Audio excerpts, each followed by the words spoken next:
Hi mga ka-journey! So let's flex our medal for Delegate Classified Trail Fest 2026 50 km. Wow! So if ikaw notice mo, or ako ra siguro ani, mura mag tower ang porma ng medal. Amoy pang tanon, tower ba siya?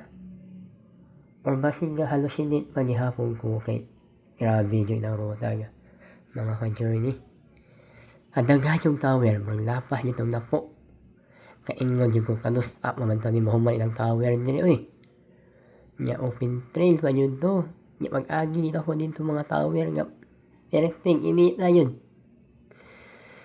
So, kanila siya ato i-flex.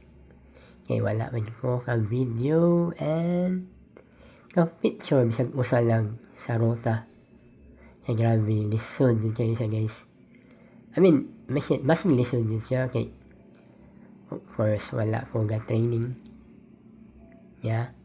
And just a quick background. So, this year, I pre-decided nga dili yun ko ma-fit og race or event. Kaya lagi, lalo tabang minyo, we need to save money.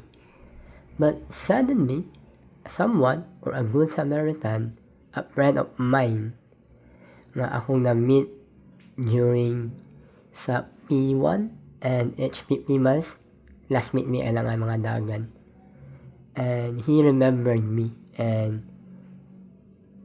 yung company or they're one of the major sponsors sa event ba, which is ang Atlas Endurance Sports Drink, si Master Simon. Shout out to you, Master Simon. Thank you for the free slot nga imong gihatag sa kuha. Yeah, wow. Hopefully, this will be my last medal for year 2026. Imang minyo ba ta?